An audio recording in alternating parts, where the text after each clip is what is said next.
I'm Joe Bob Briggs, and up next on Monstervision is Future Hunters. The perfect accompaniment to Clint Eastwood is Robert Patrick, the T-1000 from Terminator 2. You guys got to stick around for this one. It's got everything an action flick ever dreamed of. It's a classic of the Filipino cinema made by the legendary Sergio Santiago, director of some 500 Filipino movies. And the total combined budget of those films has still not topped the $100 mark, one of the wonders of modern civilization. See Monstervision host Joe Bob Briggs next on TNT.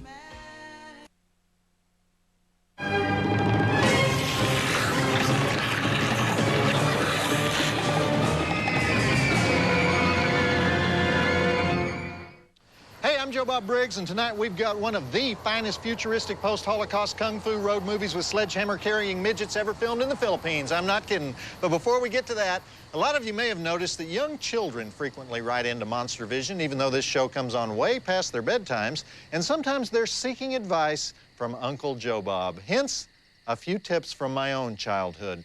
First of all, guys, your sister is always the enemy. Never forget this. She was placed in your family by God in order to be terrorized by you. Now, let me give you an example. I used to say the following words to my own sister. In exactly 1 minute, I'm going to copy everything you say. She would start screaming at me, "No, you're not." I would just placidly look up at the second hand on the clock, inexorably sweeping closer and closer to the dreaded 12. Now, you're thinking, so what? Unoriginal. Everybody's done the old "I'm gonna copy you" torture. But here's the beauty of mine. It's that waiting a minute to copy her that makes it so brutally perfect. She'll talk that whole minute. I'm not gonna say anything. If you copy me, I'll copy you. Just chuckle. Just chuckle. Even if she goes to the ultimate threat, "I'll tell Mama." You might want to respond to that one, actually. You'll tell Mama what? That I was exercising my constitutional rights of free speech to copy you? Okay, I'll give you more tips in the future, but right now, it's time for Robert Patrick, star of Terminator 2, and his foxy girlfriend to run through the Filipino jungle fighting Nazis, Amazon warrior tribes, kung fu masters, and flesh-eating crocodiles while searching for the sacred crystal spear of destiny in Future Hunters. I'll do those drive-in totals at the first break. Roll the film. Most of my terror, see, was carried out while I was the official family babysitter. So my sister would write notes to my mom. First, I would say, "Well, your bedtime is before she gets home, so I'll just find the note and tear it up." So she'd go to sleep clutching it in her fist, you know, or maybe hide it under her pillow. But here's the best part. When she finally got the note to my mother, usually by the next day, it would say something like, "Joe Bob copied me." And you know what moms do when they see a note like that? They say, "Isn't that cute? We should save that note for our scrapbook." Well, nothing like the old crystal spear of Longinus to break up a sexual assault by a biker gang that preys on female anthropologists, is there? See, they trick you. You think it's going to be a post-Holocaust Mad Max sort of deal. Then they switch to a Raiders of the Lost Ark Spear of Longinus subplot. Then they've got sweaty, evil biker gangs screwing up the time travel plot in there. The time traveler guy, that's the great B-movie actor Richard Norton. Karate Cops, Ironheart, Rage and Honor, both 1 and 2, of course.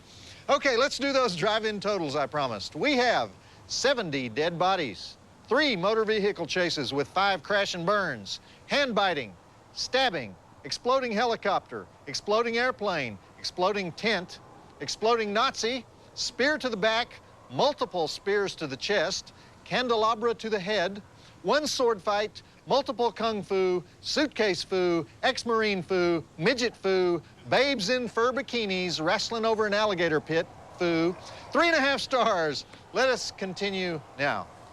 That Spear of Longinus thing, that is in that book, Holy Blood, Holy Grail. You know, a lot of guys are searching for it, and those BBC guys, they think they know where it is. The Masons have it or something. Longinus was the guy who pierced the side of Jesus. And that wooden spear he used to do that is called the Spear of Longinus, or the Spear of Destiny. It's the second most holy object sought by holy object seekers, after the Holy Grail itself. Did you follow that? Now, the crystal thing, I don't know. Sergio Santiago, the director, he made that up, I think. I don't think the Roman soldiers had crystal spears. You know, I got your Spear of Destiny right here, man. We'll be back with Joe Bob's Monstervision and Future Hunters after these messages. Whew. Good thing Michelle is wearing that bra and panties when she delivers those lines. That gal is a magnet for attempted sexual assaults, though, isn't she? We're only a half hour into this thing. She's already been attacked twice. Okay, meeting Robert Patrick and Linda Carroll. That's the actress's name. Is that a producer's girlfriend name or what? Linda, starring Linda Carroll as the girl who couldn't say no. Meeting Robert and Linda at the Hong Kong airport is Bruce Lee. The great Bruce Lee, star of many a Hong Kong kung fu picture. Remember when Bruce Lee died, the Hong Kong filmmakers came up with all these other martial artists named Bruce. There was Bruce Lowe and Bruce Lee and Bruce Law. Well, Bruce Lee was one of the best of the fake Bruces. And, hey, you know what just occurred to me about the Raiders of the Lost Ark ripoff aspect of this picture? They didn't want to hire two actors in the Philippines, so Linda Carroll is both the archaeologist and the cafe owner. She plays the Harrison Ford part and the Karen Allen part. And Robert Patrick is just the wimp along for the ride, which we're going to prove in this next section. Bruce Lee and Wang Chang Lee engage in one of the funniest, most imaginatively choreographed kung fu matches ever filmed. I could watch this over and over. It's really the highlight of this movie. And Robert just kind of stands around going, need any help? So, go, watch this. Robert Patrick, he's done a lot of B-movie stuff, though. Psycho Biker in Warlords from Hell, Psycho Cowboy in Equalizer 2000, Psycho Terrorist in Die Hard 2. Why does he always need Psycho in front of his name? Wasn't he also, he was in that Terry Hatcher movie that set all the records for internet downloads. Remember that? What was that thing called? Robert Patrick, right? The man is everywhere. We'll be back with Joe Bob's Monstervision and Future Hunters after these messages. Future Hunters will return on TNT's Monstervision with Joe Bob Briggs. And get paranoid with Mel Gibson and Conspiracy Theory tomorrow night at 8 on TNT. And now back to Future Hunters on TNT's Monstervision with Joe Bob Briggs. Okay, I call that the land shark scene. Telegram. And Michelle has her sexy bathrobe on, so should she answer? Telegram. And she won't open the door, but they give her the line she just can't argue with. You've got to sign for it. So she opens the door and sets off on yet another attempted sexual assault. Okay, we're going to Manila. And did I forget to mention that this flick was directed by Cirio Santiago, the Great? One of the most famous Filipino directors around. His father, Ciriaco Santiago, started Premier Productions in Manila, which is still one of the biggest studios in the Philippines. Cirio runs it now. And Cirio was one of the first guys to cast blacks as action heroes, so you could call him a pioneer in the blaxploitation genre. Remember TNT Jackson from 1975? Cirio Santiago. And then in the 80s, he did a bunch of low-budget Vietnam War movies like Firehawk. He made over 20 flicks with Roger Corman, although Future Hunters isn't one of them. In fact, a lot of pretty big directors started out working with Cirio Santiago. He and Jonathan Demme co-produced a flick called Hot Box. I'm sure you guys remember Hot Box, right? And then Demme went on to do Silence of the Lambs, many other pictures. Carl Franklin, the guy who did Devil in a Blue Dress and One False Move, he directed Eye of the Eagle 2 for Cirio. I'll give you more of an overview of the Filipino cinema later on, but for now, let's do the ads and then get back to the flick. I think we all have our favorite Cirio Santiago flick, Vampire Hookers, of course. That's a classic. Or you might know it as Ladies of the Night. I think it's had several titles. Nam Angels from 1988. She-Devils in Chains. It's no wonder the Filipino president made Cirio president of the Philippines Film Development Fund in 1995. Because you guys know how much the Vampire Hookers made compared to what it cost? Well, a lot, I'm sure. I should look that up sometime. But I do remember the poster for Vampire Hookers. They tease, they squeeze, they're ready to please. Vampire Hookers. We'll be back with Joe Bob's Monstervision and Future Hunters after these messages.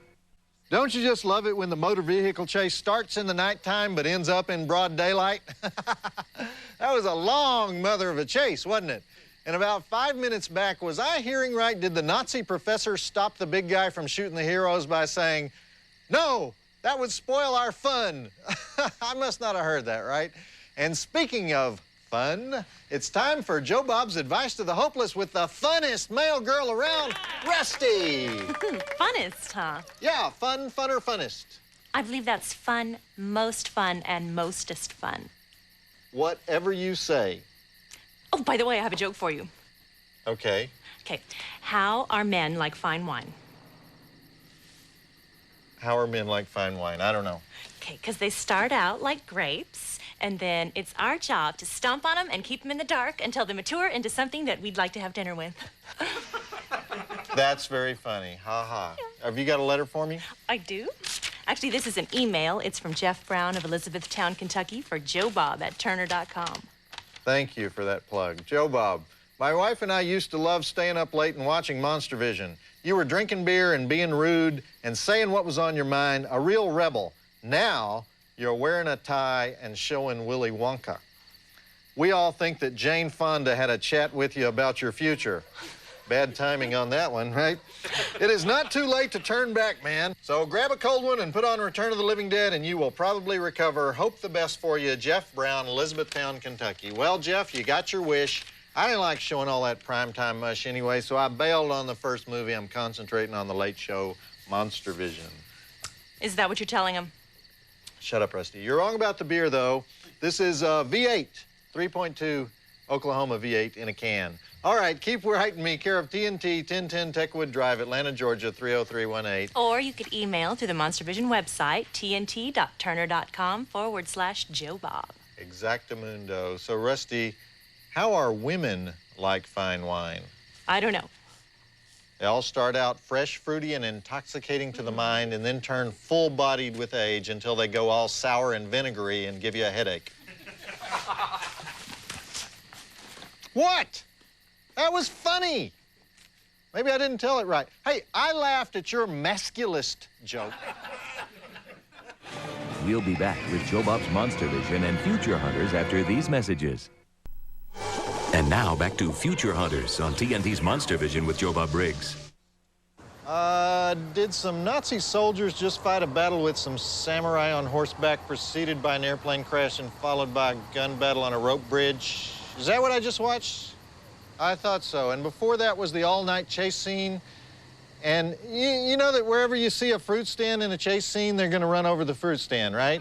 But a fruit stand in the middle of the night? I mean, do they have that in the Philippines? Fresh prunes at 2 a.m. in the Philippines. Then we had the machine gun fire in the lobby of the Manila Hilton, the old let's leave our flight plan in the other helicopter and maybe they'll try to fly the other helicopter and then we can blow it up by remote control trick. And I can't believe they killed off Bauer, the Nazi bodyguard in the knee socks. He had a good look going there. He was being true to his German roots, you know. You guys ever been to Germany? Socks and sandals. Big look over there. Anyway, the bad guys had a great offensive strategy there on the footbridge, didn't they? Hans, run out there and kill that couple on the bridge. And no, don't shoot them. Hit them with your gun. I don't care if they have Uzis. Just go, okay? Oh, okay, Hans is dead. Wolfgang, go hit those people with your gun. All right, we still got midgets and Amazons coming up, so let's get back to the flick after the ads. And who were those guys on horseback? I have no idea. We just had a major battle, and I don't even know who those guys were. You know who they probably are?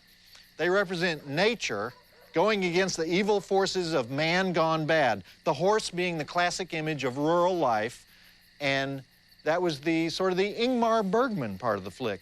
I think Ingmar may have done the second unit work on this. We'll be back with Joe Bob's Monstervision and Future Hunters after these messages.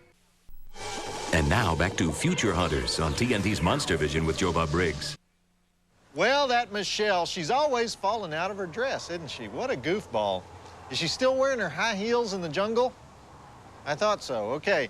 And that was the famous sledgehammer-wielding tribe of midgets against the Mongol horde saltpeter and nitrate slab sequence, complete with dynamite, stick hurling, chest spearing, and of course, plenty of crossbow action. Actually, my favorite bit of violence was not any of that stuff. It was when the four midgets just jump on the guy and stomp him to death, all of which could only exist in the Filipino cinema. Filipinos love movies, and they make about 150 of their own movies every year, but lately they hadn't been too proud of their output. Now, I'm not making a judgment about it, but I say this because a little while ago, the Filipino government itself created a couple of organizations to improve things like the cultural center of the Philippines. And the trouble was, the Filipino audience likes the stuff that's being made. So you know what the government decided to do? Affect the demand by changing the audience. they started doing these traveling workshops in the provinces on how to read films intelligently. So in order to appreciate Filipino movies, you have to watch out for the film's cultural subtext and blah, blah, blah. I'll teach you how to read a Filipino movie. You just go, hey, 200 midgets with crossbows, cool. All right, best part coming up after the commercials. I have no idea why the midgets needed Robert Patrick and Linda Carroll's help. You know, they seem to do pretty well on their own. I think they just wanted to keep them around in case Linda Carroll's dress fell off completely, you know, because a sundress and white pumps, not very practical for an anthropologist, is it? And after Labor Day, no less. We'll be back with Joe Bob's Monstervision and Future Hunters after these messages. Future Hunters will return on TNT's Monstervision with Joe Bob Briggs. And get paranoid with Mel Gibson and Conspiracy Theory tomorrow night at 8 on TNT. And now back to Future Hunters on TNT's Monstervision with Joe Bob Briggs.